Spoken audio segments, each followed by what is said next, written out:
So, good morning, everyone. Let's start today's session with a very important topic. So, keep your notebooks ready and try to understand the concept step by step. The today's topic name is bowel obstruction. तो हम start करते हैं bowl obstruction के अंदर. Bowl obstruction या intestinal obstruction. तो what is intestinal obstruction? Intestinal obstruction is the obstruction in the forward flow of intestine. Either it can be small intestine or it can be large intestine. ठीक है, तो ये क्या है? occlusion in the forward flow of the intestinal content. ठीक है, तो a condition means it is a condition in which immobilities of intestinal contents are seen. ठीक है, तो intestinal obstruction क्या है? It is the occlusion. क्या है ये? It is the occlusion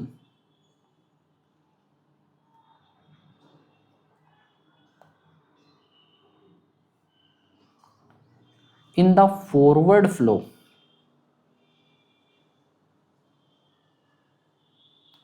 it is the occlusion in the forward flow of intestinal contents.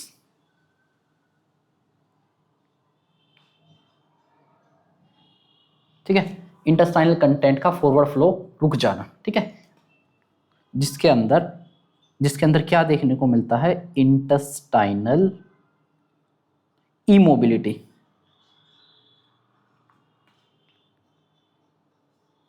ठीक है,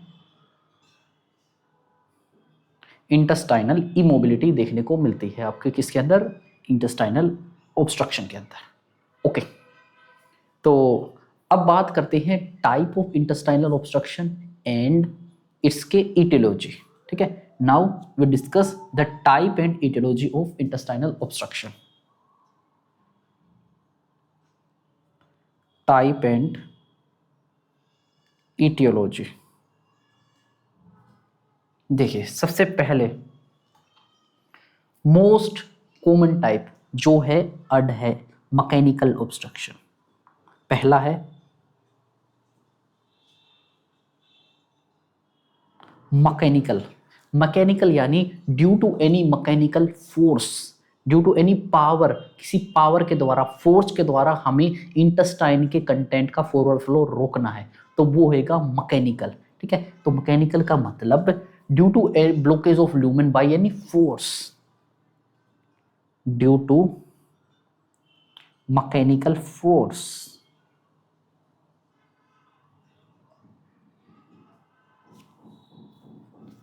Due to mechanical force,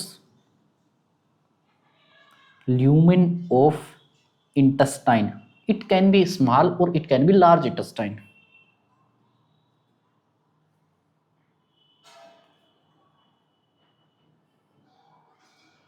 Is due to mechanical force, lumen of intestine is blocked. ठीक है, ये है आपका मैकेनिकल ऑब्स्ट्रक्शन. ठीक है, उसके मैकेनिकल ऑब्स्ट्रक्शन के अंदर हम बात करेंगे मैकेनिकल ऑब्स्ट्रक्शन कितने टाइप्स का होता है. तो मैकेनिकल के अंदर सबसे पहला टाइप एग्जांपल के लिए वो है अडहेशन.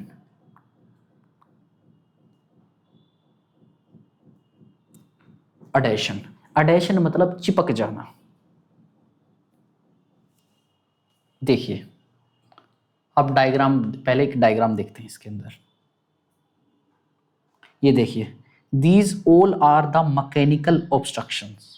ठीक है, इसके अंदर सबसे पहले क्या है?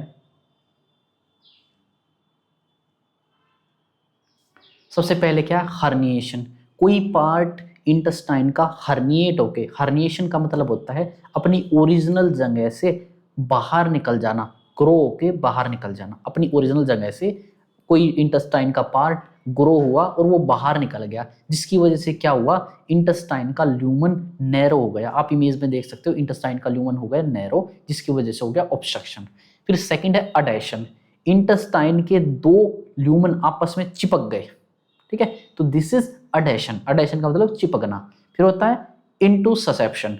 इंटोससेप्शन इज इंपॉर्टेंट. इसके अंदर क्या होता है? आप देखो, एक ल्यूमन पीछे वाला ल्यूमन आगे वाले ल्यूमन के अंदर घुस जाता है, इसको बोलते हैं हम टेलीस्कोपिक मूवमेंट.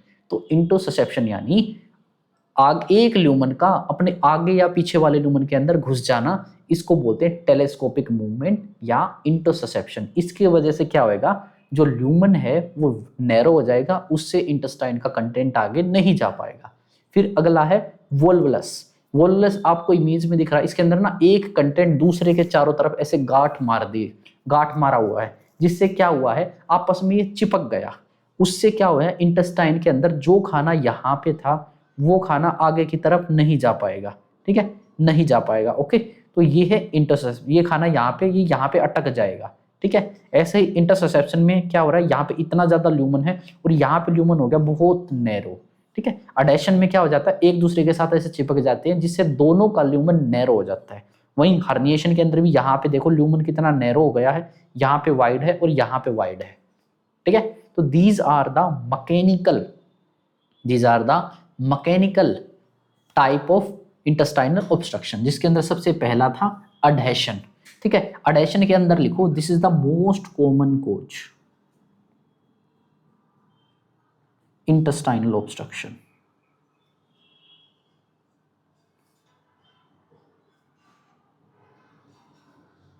और इस पॉइंट को कीजिए आप highlight, adhesion is the most common cause of intestinal obstruction. Most common cause of intestinal obstruction. उसके बाद सेकंड, किसी ट्यूमर की वजह से ट्यूमर डेवलप हुआ, जिसकी वजह से क्या हो गया, आपस में दो इंटेस्टाइन के लूप आपस में चिपक गए। ठीक है, सेकंड में हम बात करते हैं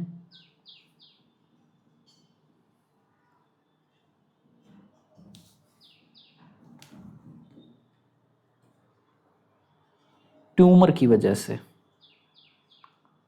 अगर इंटेस्टाइन के अंदर कहीं पे ट्यूमर है, सपोज करो लार्ज इंटेस्टाइन के अंदर ट्यूमर है, हमने पता था लार्ज इंटेस्टाइन के अंदर भाई ट्यूमर डेवलप हो जाती है। ठीक है, कोलोन कैंसर हमने पढ़ा है, तो कोलोन कैंसर की वजह से क्या हो जाता है, अगर सपोज करो ये कोलोन है,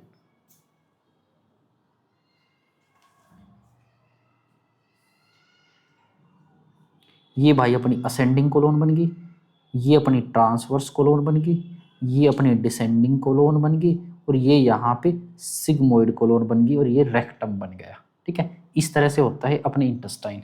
यहाँ पे क्या हो गया, इस जगह पे एक ट्यूमर डेवलप हो गया, और ये ट्यूमर ग्रो होता होता इसने क्या करा, पूरे के पूरे ल्यूमन को ऐसे कैप्चर कर लिया, जिससे क्या हो गया, ऑब्स्ट्रक्शन हो गया। जैसे यहाँ तक पूरा ट्यूमर फैल गया, दिस इज द ट्यूमर। तो ट्यूमर की वजह से भी इंटेस्टाइन का फॉरवर्ड फ्लो रुक सकता है, और ये किस वजह से हुआ है, मैकेनिकल वे से हुआ है। ठीक है, तो ट्यूमर के अंदर लिखिए, इंपॉर्टेंट है, most common cause of large bowel obstruction, most common cause of large bowel obstruction.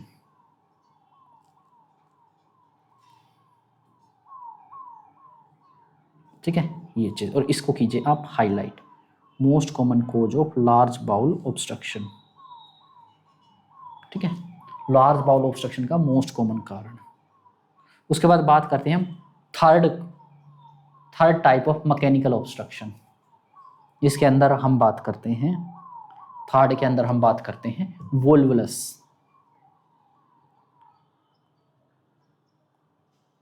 वोल्वुलस image में देखिए, दिस वन, ये है वोल्वुलस। ठीक है, इसके अंदर क्या है, एक दूसरे के साथ इंटेस्टाइन की गांठ लगी हुई है। ठीक है, दिस इज वोल्वुलस। वोल्वुलस के अंदर लिखेंगे bowel twist and turn around itself. Bowel twist हुई है, मुड़ी है, twist and turn around itself, और खुद के चारों तरफ मुड़ गई है। ये है वोल्वुलस, जो इमेज में देखिए, दिस वन। ओके,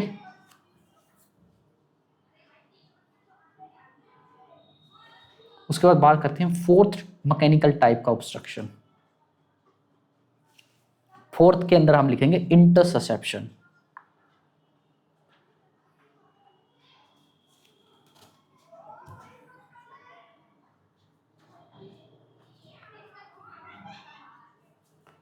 इंटरसेप्शन देखिए, इंटरसेप्शन क्या होता है, दिस वन। ये है इंटरसेप्शन। इसके अंदर बाउल का क्या हुआ है, टेलीस्कोपिक मूवमेंट होगी। टेलीस्कोपिक मूवमेंट क्या होता है भाई, देखो टेलीस्कोप कैसा होता है, इधर बड़ा सा होगा प्रोब और इधर बिल्कुल ऐसे छोटा होता है, इस तरह से, ठीक है। एक तरफ बड़ा लेंस होता है और एक तरफ छोटा लेंस होता है। This is telescopic movement. तो टेलीस्कोपिक मूवमेंट हो रहा है, ऐसा लग रहा है यहां से हम देख रहे हैं और इधर की तरफ देख रहे हैं, तो इसको बोलते हैं telescopic movement of bowel obstruction, ठीक है। Telescopic movement of bowel obstruction, ठीक है। इंटरसेप्शन के अंदर लिख लेते हैं, ये है टेलीस्कोपिक मूवमेंट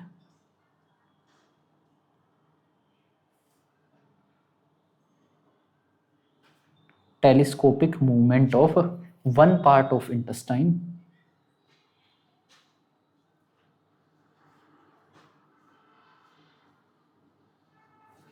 into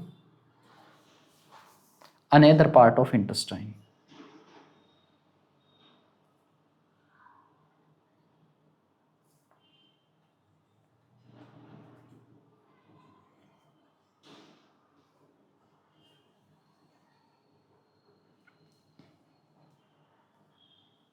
ठीक है, तो दिस इज इंटरसेप्शन।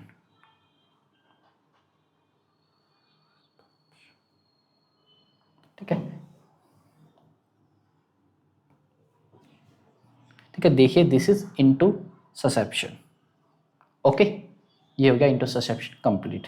अब बात करते हैं हम अगला मैकेनिकल मेथड, जिसके अंदर हम बात करेंगे, देखो सिर्फ एक चीज और लिख लो, एक चीज रह गया इंटरसेप्शन में, ये चिल्ड्रन के अंदर मोस्ट कॉमन कोज है इंटेस्टाइनल ऑब्स्ट्रक्शन का, ठीक है। इसके अंदर लिखिए most common cause of intestinal obstruction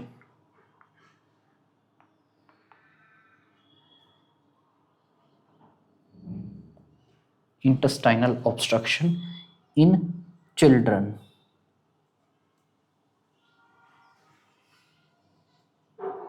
ठीक है, इन चिल्ड्रन। और इसको कीजिए हाईलाइट। किसको हाईलाइट करना है, हमने हाईलाइट करना है इस पॉइंट को, टेलीस्कोपिक मूवमेंट को, ठीक है। बस इतना हाईलाइट करना है, ये इंपॉर्टेंट है। चिल्ड्रन के अंदर वैसे तो कभी पूछा नहीं गया, हो सकता है मे भी पूछ ले, ठीक है। ये आपके ऊपर, it's all up to you, आपको करना है हाईलाइट या नहीं करना, ठीक है। इंटरसेप्शन के बाद अगला है फिफ्थ, हर्निया। फर्स्ट इमेज देखिए, दिस इज हर्निएशन। हर्निएशन की वजह से इंटेस्टाइन के अंदर ऑब्स्ट्रक्शन आ जाना, तो उसको बोलते हैं हर्निया, ठीक है। हर्निया के अंदर लिखेंगे protrusion of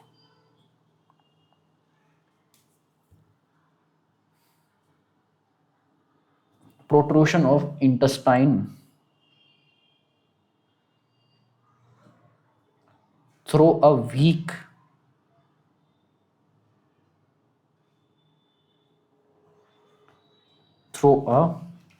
weak area of abdominal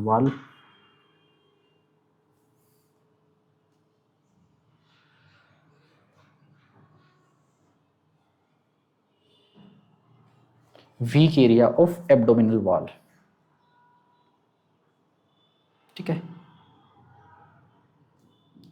भाई। हर्निया क्या होता है, मैंने हर्निया में आपको पढ़ाया हुआ है, जहां कहीं पे भी वीक वॉल वीक हो जाएगी और प्रेशर बढ़ जाएगा, वहीं पे हर्निया डेवलप हो जाएगा।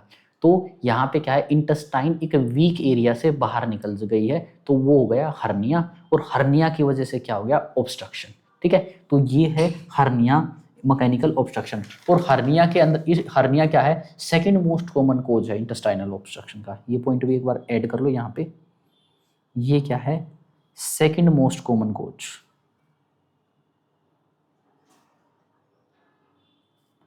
Of intestinal obstruction. Second most common cause of intestinal obstruction, ठीक है, ये चीज।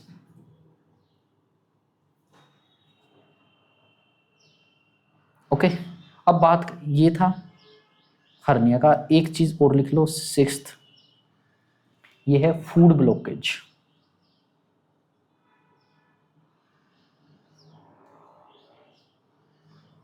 फूड ब्लॉकेज मतलब पेशेंट ने कुछ ऐसा खाना खाया जो जाके इंटेस्टाइन के अंदर अटक गया, स्टक हो गया, इसी वजह से इंटेस्टाइन होगी ब्लॉक। जैसे आजकल हम खाते हैं मैदे से बनी चीजें, जैसे क्या करा, मोमोज पूरा का पूरा निगल गया और वो जाकर स्मॉल इंटेस्टाइन में अटक गया, this is food blockage. Okay, तो इसको एक्सप्लेन करने की जरूरत नहीं है, ठीक है, फूड ब्लॉकेज।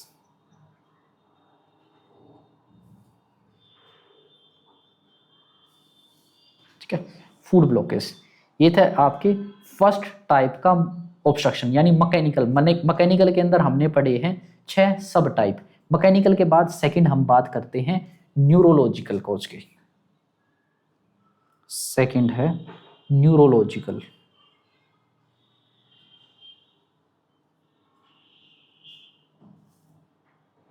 न्यूरोलॉजिकल कोज, न्यूरोलॉजिकल कोज ये देखने को मिलता है पैरालाइटिक इलियस के अंदर। ठीक है, किसके अंदर देखने को मिलता है? Seen in form of paralytic iliacus.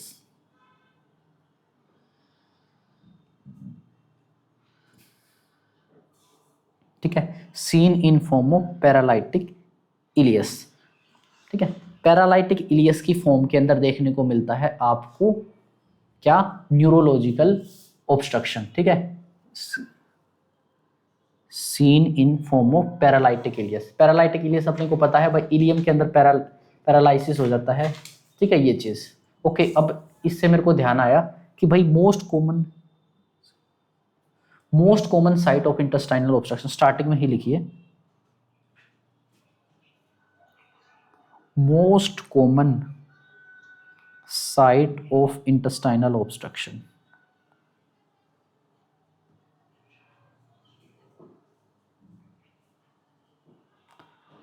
GIT के अंदर सबसे ज्यादा इंटेस्टाइनल ऑब्स्ट्रक्शन होती है स्मॉल इंटेस्टाइन में, क्योंकि स्मॉल इंटेस्टाइन सबसे बड़ी है, और स्मॉल इंटेस्टाइन के अंदर भी इलियम में।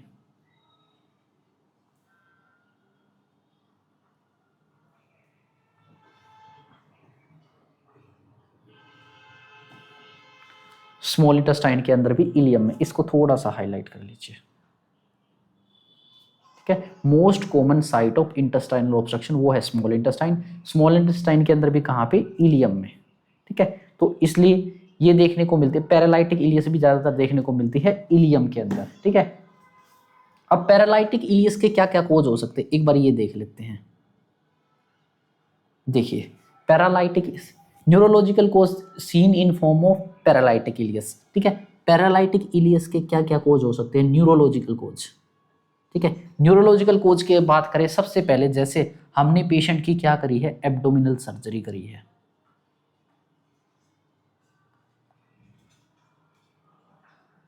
हमने पेशेंट की क्या करी? Abdominal surgery. तो जब हम एब्डोमिनल सर्जरी करते हैं तो हम क्या करते हैं? एनेस्थीसिया देते हैं। ठीक है, तो एनेस्थीसिया देते हैं तो उससे क्या हो जाता है? सारी की सारी पैरास्टाइलिसिस मूवमेंट स्टॉप हो जाती है।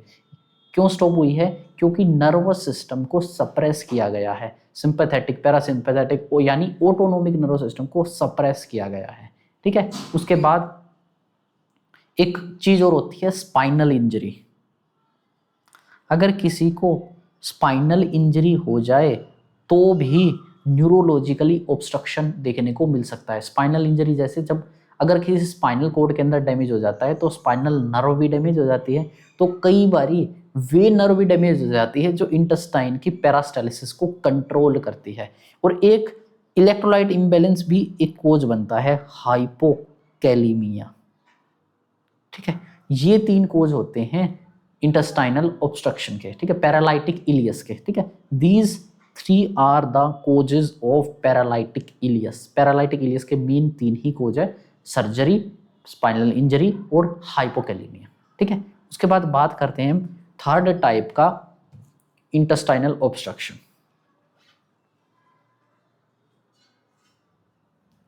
थर्ड एंड इंपॉर्टेंट, जिसका नाम है स्ट्रेंगुलेटेड।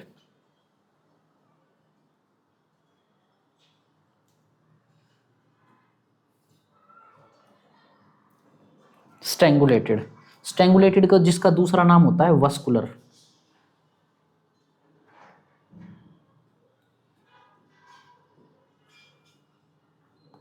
स्ट्रेंगुलेटेड या वस्कुलर। देखो, स्ट्रेंगुलेटेड इंटेस्टाइनल ऑब्स्ट्रक्शन कोई अलग तरह सा नहीं होता।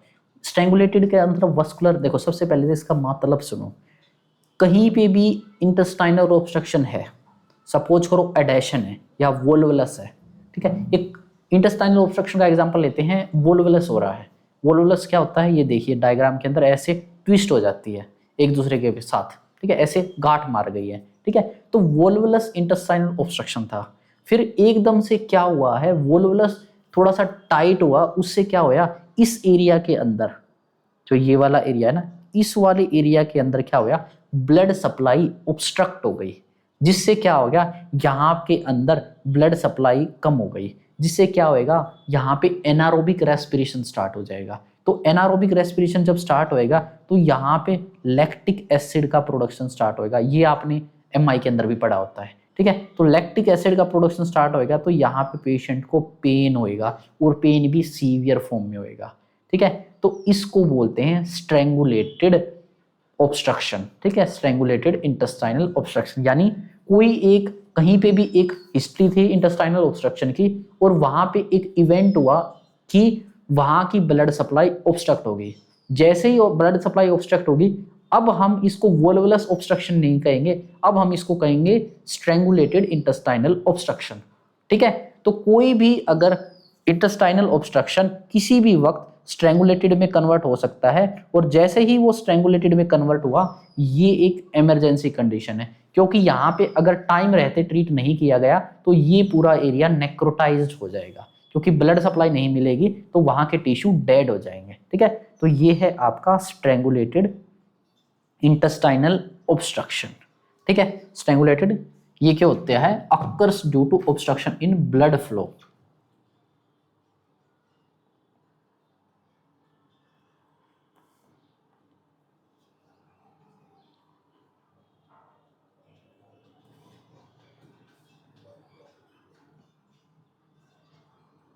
occurs due to obstruction in blood flow, blood flow के अंदर ऑब्स्ट्रक्शन होने की वजह से, ठीक है, occurs due to obstruction in blood flow, ठीक है, blood flow of any intestinal obstruction part, intestinal obstructed part, कहीं पे इंटेस्टाइनल ऑब्स्ट्रक्टेड पार्ट था, वहां पे एकदम से ब्लड सप्लाई रुक गई, तो वो ऑब्स्ट्रक्शन बन गई अब स्ट्रेंगुलेटेड, ठीक है। तो इससे क्या होता है, इससे क्या होता है, लीड्स टू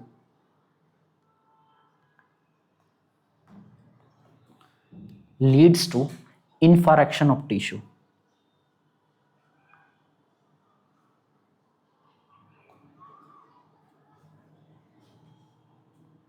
इन्फारेक्शन ऑफ टिश्यू, ठीक है, वहां पे इन्फारेक्शन होगा, यानी वहां पे डैमेज होगा,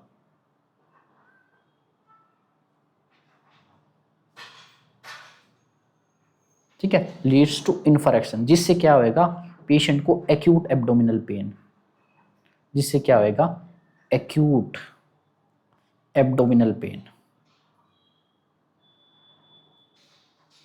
जैसे कार्डियो के अंदर, एमआई के अंदर इन्फारेक्शन की वजह से पेन होता है, क्योंकि वहां पे लैक्टिक एसिड प्रोड्यूस होता है, इसकी वजह से यहाँ पे भी अपने को पेन देखने को मिलेगा, ठीक है। ये पेन क्यों हो रहा है, due to ischaemia, due to ischaemia, यहाँ पे पेशेंट के अंदर पेन हो रहा है, बस, ठीक है। स्ट्रेंगुलेटेड के अंदर एक लाइन ये ऐड कर लीजिए, it is an emergency condition,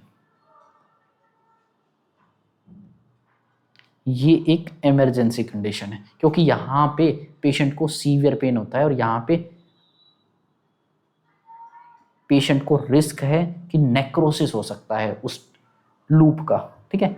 अब बात करते हैं हम क्लिनिकल फीचर, ये थे टाइप और इटियोलॉजी खत्म, उसके बाद बात करते हैं हम clinical feature of intestinal obstruction.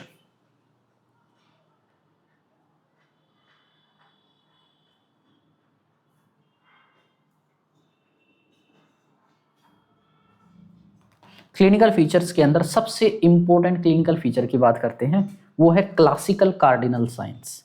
चार क्लासिक कार्डिनल साइन है।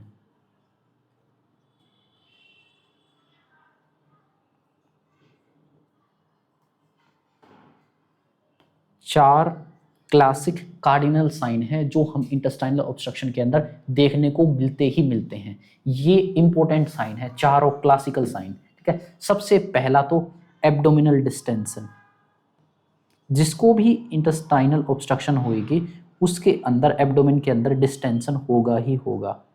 यस और नो? बिल्कुल होगा। ठीक है, तो भाई ये कार्डिनल साइन क्या है, ये प्रेजेंट होने ही होने चाहिए, तभी इसको हमने रखा है कार्डिनल साइंस के अंदर। ठीक है, 4 साइन है। सबसे पहले abdominal distance should always present. Second, patient को वोमिटिंग जरूर प्रेजेंट होना चाहिए, और वोमिटिंग भी कैसा, विद फीकल मैटर, क्योंकि भाई स्टूल आगे की तरफ तो जा नहीं रहा है, आगे ऑब्स्ट्रक्शन है, उससे क्या होएगा, जो स्टूल है वो जीआईटी के आगे बाहर वोमिटिंग के अंदर ही आएगा। ठीक है, क्योंकि बाहर रेक्टम एरिया की तरफ तो नहीं जा पा रहा है क्योंकि आगे ऑब्स्ट्रक्शन है। तो जितना भी स्टूल फॉर्म हुआ है, जिस भी फॉर्म में हुआ है, वो स्टूल को वोमिटिंग के रास्ते बाहर आएगा। Second cardinal sign.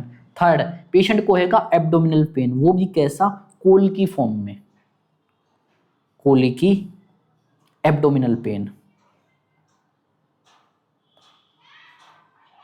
पेशेंट को कोल की एब्डोमिनल पेन होगा, यानी ऐसा पेन जो वेव की फॉर्म में आता है, जैसे एकदम से पेन होया, ठीक है, फिर थोड़ा सा रेस्ट हुआ, फिर थोड़ी देर में पेन होया, यानी वेव की फॉर्म में बार बार आता है और जाता है। ठीक है, क्यों? क्योंकि भाई पैरासेलिस मूवमेंट चलती है फिर रुकती है, चलती है फिर रुकती है, इस तरह से पेशेंट को पेन होएगा, कोल की एब्डोमिनल पेन। उसके बाद पेशेंट को प्रेजेंट होना चाहिए कॉन्स्टिपेशन। प्रेजेंट होना चाहिए, क्या प्रेजेंट होगा ही, क्योंकि भाई आगे फॉरवर्ड फ्लो आगे जा ही नहीं पा रहा है, तो स्टूल कैसे निकलेगा पेशेंट के अंदर, कॉन्स्टिपेशन तो होगा ही होगा। और दीज 4 आर इंपॉर्टेंट साइन, इसको हाईलाइट करो। ठीक है, ये थे 4 classical sign. Okay, classical cardinal sign. इसके अलावा और साइन की बात करते हैं, जैसे पेशेंट को प्रेजेंट हो सकता है ऑब्स्टिपेशन।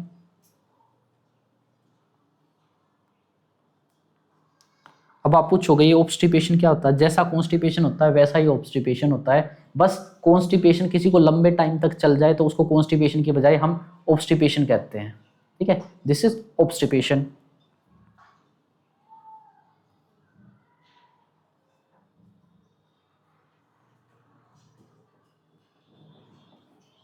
ऑब्स्टिपेशन देखने को मिल सकता है। ठीक है, पेशेंट के अंदर कंटिन्यू डिजायर रहेगी स्टूल पास करने की, continue desire to pass stool. Patient के अंदर बार बार ही डिजायर आएगी कि स्टूल पास करूं, लेकिन स्टूल पास नहीं हो पाएगा क्योंकि आगे है ऑब्स्ट्रक्शन। ठीक है, एब्डोमिनल फुलनेस रहेगी,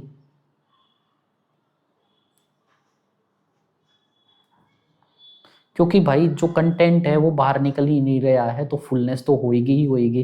ठीक है, वोमिटिंग प्रेजेंट रहेगी, और अगर वो वोल्वुलस है या इंटरसेप्शन है या हर्निया है, तो हम जब पालपेट करेंगे तो अपने को मास भी फील होएगा। ठीक है, मास ऑन लोअर एब्डोमेन।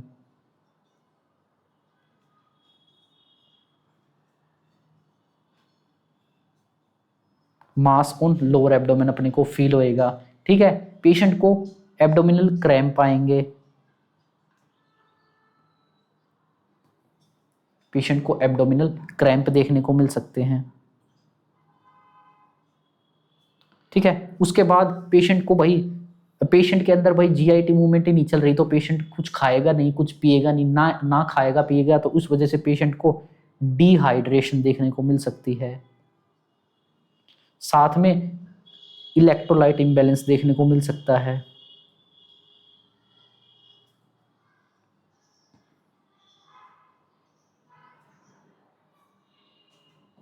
ठीक है, पेशेंट के अंदर एब्डोमिनल क्रैम्प, इंटस्ट इलेक्ट्रोलाइट इम्बैलेंस, ये सारी चीजें अपने को देखने को मिल सकती है।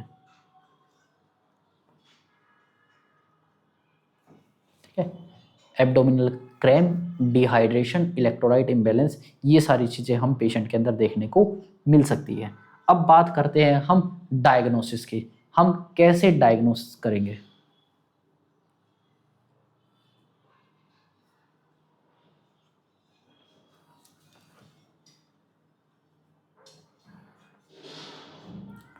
हम कैसे डायग्नोस करेंगे कि पेशेंट के अंदर इंटेस्टाइनल ऑब्स्ट्रक्शन है। तो भाई बिल्कुल सिंपल से डायग्नोस कर लेंगे हम। हिस्ट्री कलेक्ट करेंगे और फिजिकल एग्जामिनेशन करेंगे। पेशेंट से हिस्ट्री में पूछेंगे कि भाई आपको स्टूल पास करे कितना टाइम हो गया, आपको स्टूल पास करने की फील होती है या नहीं होती, आपको वोमिटिंग आती है या नहीं आती, आपके एब्डोमेन के अंदर कैसा पेन होता है, ठीक है, किस फॉर्म के अंदर होता है, किस लोकेशन पे होता है, ठीक है। फिर हम पेशेंट का फिजिकल एग्जामिनेशन करेंगे जहाँ पे पालपेट करके चेक करेंगे, ठीक है। पालपेट करके चेक करेंगे नहीं तो उसके बाद फिर हम फिजिकल एग्जामिनेशन में हम चेक कर सकते हैं पेशेंट के अंदर एंडोस्कोपी करके।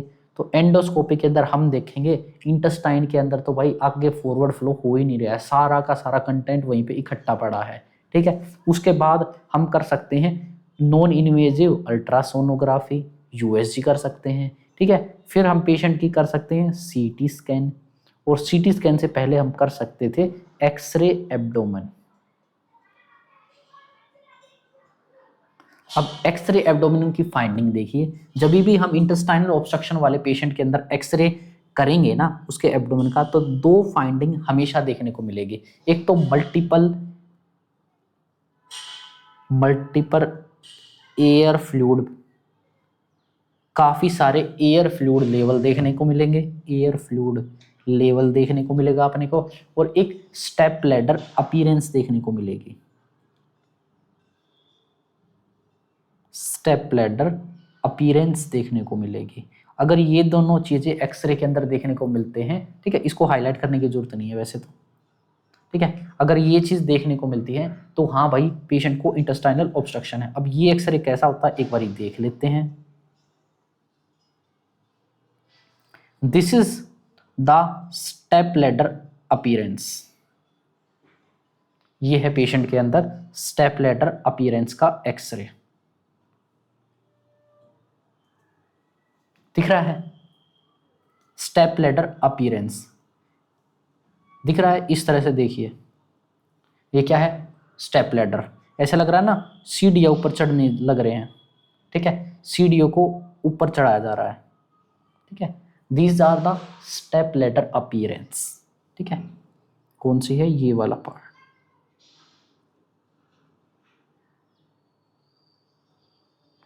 ये इंडिकेट करता है हाँ जी ऑब्स्ट्रक्शन है, ठीक है। एक तो ये हो गया, एक देखिए ये वाला, देखिए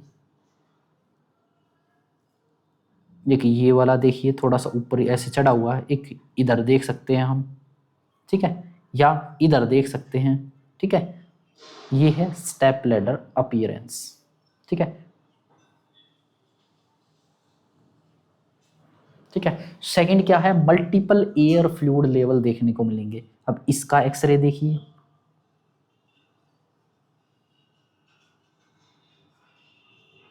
देखिए ये है मल्टीपल एयर फ्लूइड लेवल्स, ठीक है, मल्टीपल एयर फ्लूइड लेवल्स। ये दिखा रहा है कि भाई खाना बीच में पड़ा हुआ है, ठीक है। ये इस दो टाइप का एक्सरे अपने को देखने को मिलता है। मल्टीपल एयर फ्लूइड लेवल दिख रहा है आपको, जो एरो बने हुए हैं, these all are the multiple air fluid level, and first one is step ladder appearance, ठीक है। तो ऐसा एक्सरे हमारे को देखने को मिलेगा। अब यहाँ पे नोट डालने की है, एक चीज है नोट डालने की, नोट में लिखिए कभी भी इंटेस्टाइनल ऑब्स्ट्रक्शन वाले पेशेंट के अंदर हम बेरियम मील एक्सरे नहीं करेंगे, क्योंकि अगर हमने पेशेंट के अंदर बेरियम मील एक्सरे करने के लिए बेरियम पिलाया तो वो बेरियम इंटेस्टाइन के अंदर ही ऑब्स्ट्रक्ट हो जाएगा और वहीं पे पड़ा रहेगा, और ये एक टॉक्सिक सब्सटेंस है, ठीक है, एक मेटल है यार, हम मेटल कैसे पी सकते हैं, ठीक है। तो नेवर, ठीक है, इसके अंदर लिखिए barium meal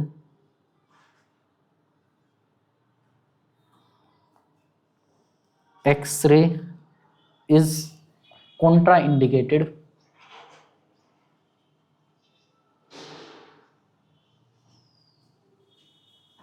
is contraindicated in obstructed intestine,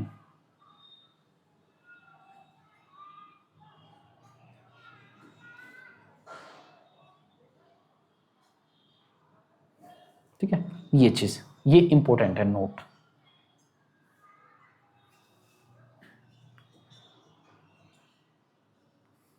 ठीक है, ये चीज़। उसके बाद बात करते हैं हम मैनेजमेंट की, हम कैसे इंटेस्टाइनल ऑब्स्ट्रक्शन को मैनेज करेंगे।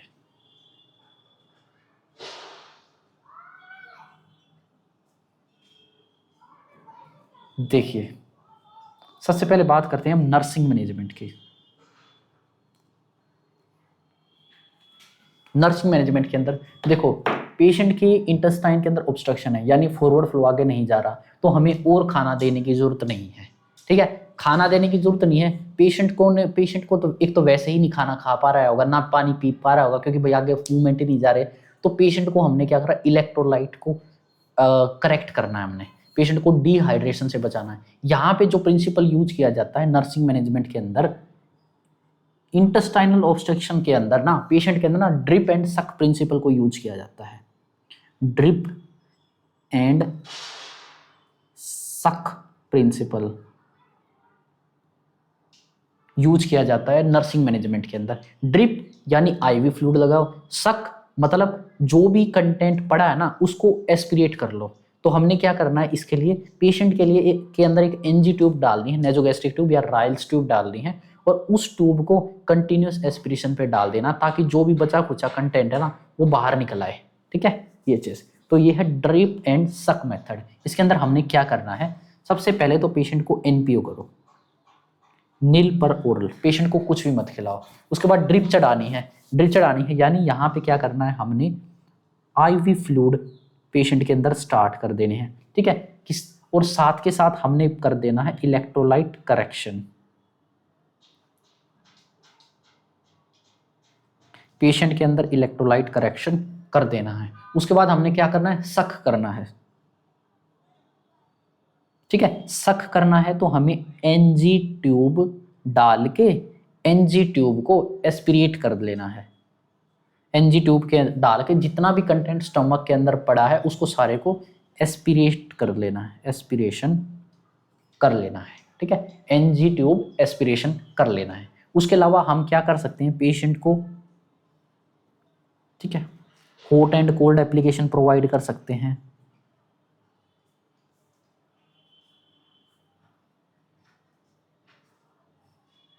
ताकि पेशेंट का थोड़ा बहुत पेन कम हो। ठीक है, hot and cold application provide कर सकते हैं। पेशेंट को ज़्यादा स्पाज्मोटिक पेन है तो हम एंटी स्पाज्मोटिक दे देंगे, एंटी स्पाज्मोटिक ड्रग्स जैसे हायोसिन बस्कोमाइड। ठीक है, पेशेंट को हम एनाल्जेसिक दे देंगे और ज़्यादा पेन है तो। ठीक है, और हमने क्या कर सकते हैं, पेशेंट को उल्टी हो रही है तो लो जी एंटी एमेटिक दे देंगे हम पेशेंट को। ठीक है, पेशेंट को प्रोफाइलेक्टिकली हम एंटीबायोटिक्स भी दे सकते हैं। ठीक है, एंटीबायोटिक्स भी पेशेंट के अंदर हम दे सकते हैं।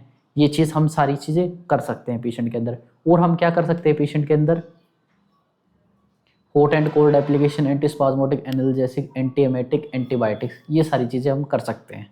ठीक है, उसके अलावा हाँ, हम पेशेंट का इनटेक आउटपुट चार्ट बना लो, आईओ मॉनिटर करो। ठीक है, इनपुट आउटपुट मॉनिटर करो पेशेंट का। ठीक है, आईओ मॉनिटर करो, पेशेंट के वाइटल्स को मॉनिटर करो। ठीक है, पेशेंट का पेन लेवल असेस करो। ठीक है, ये सारी चीज़ें हम कर सकते हैं। उसके बाद बात आती है सर्जिकल मैनेजमेंट की।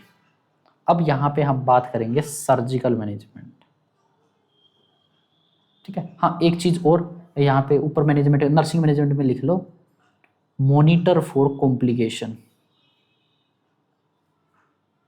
पेशेंट को मॉनिटर करते रहो कॉम्प्लिकेशंस के लिए। जैसे एग्जाम्पल के लिए हमें स्ट्रेंगुलेटेड ऑब्स्ट्रक्शन के लिए मॉनिटर करना है।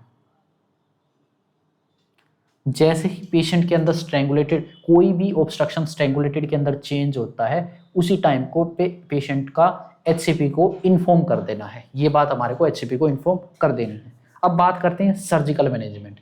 अब जिस पार्ट के अंदर ऑब्स्ट्रक्शन है उस पार्ट को कट कर लो।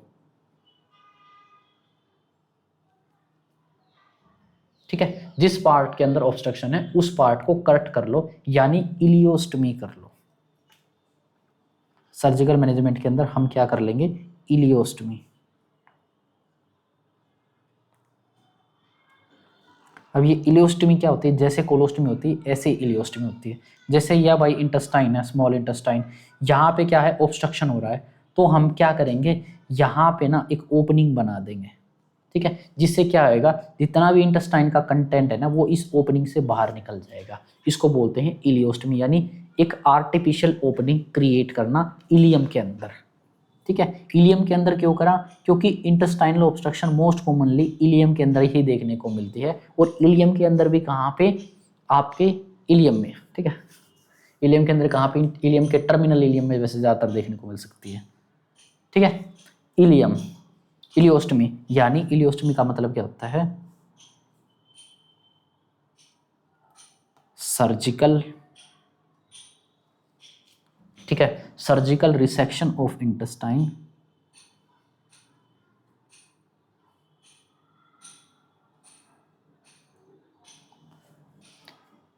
ठीक है,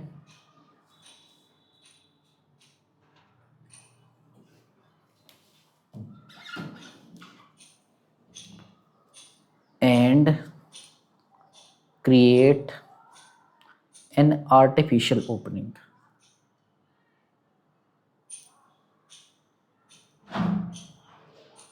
and create a artificial opening, ठीक है, इन इलियोस्टमी के अंदर, ठीक है।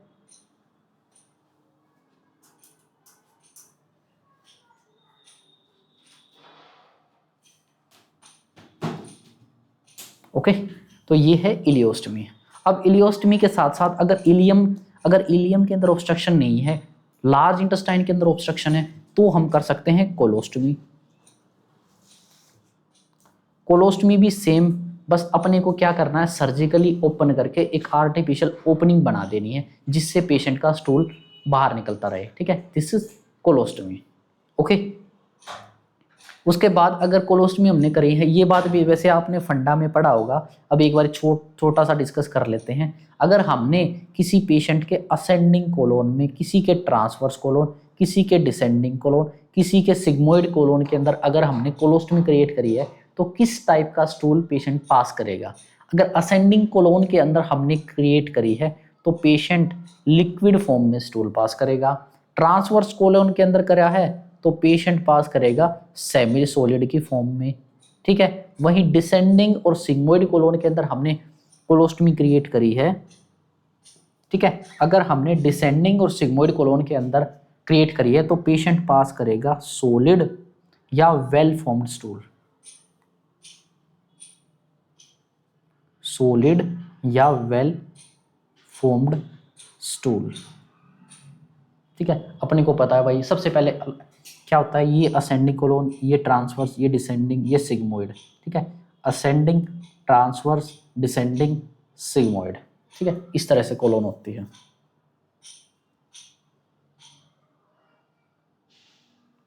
ठीक है। ये चीज कोलोस्टमी के अंदर देखने को मिलती है, ठीक है। और कोलोस्टमी के पेशेंट को टीच अबाउट कोलोस्टमी केयर, और पेशेंट को क्या कर देना है, teach about colostomy care, patient को कोलोस्टमी केयर के बारे में सिखा देनी है। जैसे भाई, जैसे ही 1/3 बैग फुल हो तो उसको चेंज कर दो, हर एक वीक पे बैग को चेंज करो, सॉरी, जब 1/3 फुल हो तो उसको एम्प्टी कर दो, हर एक वीक पे बैग को चेंज कर दो, ठीक है। और फीकल मैटर को स्किन के ऊपर स्पिल ना होने दो, और जो कोलोस्टमी है उसको कवर करके रखो पैच से, ठीक है। पीरियोडिक उसको डायलेट करते रहो स्टोमा को, ताकि वो स्टोमा पूरी तरह से बंद ना हो जाए, ठीक है। क्या क्या बताया मैंने, ठीक है। चेंज बैग कब, जब change bag every weekly, every week. Empty bag when 1/3 full,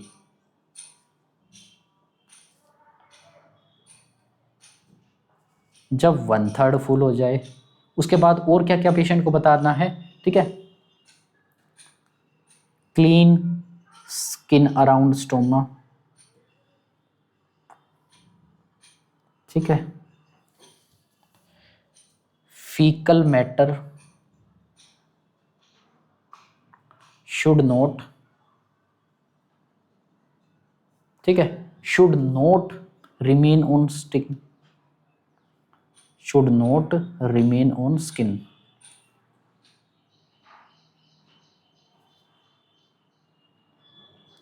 ठीक है, पेशेंट को ये केयर सिखाएंगे और पेशेंट को क्या बताएंगे, teach about periodic dilation,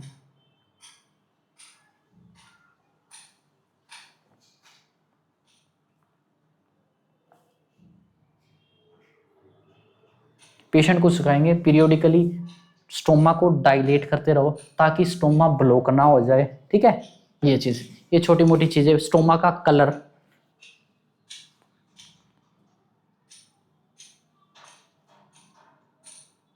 stoma का कलर चेक करते रहो। नॉर्मल कलर होता है रेड या पिंक। ठीक है, अगर पेल पिंक है ये भी अबनॉर्मलिटी है। ठीक है, येलो है ये भी अबनॉर्मलिटी है। रेड और स्वोलन है तो भी अबनॉर्मलिटी है। ठीक है, नॉर्मल क्या है, या तो रेड हो या ब्राइट पिंक हो।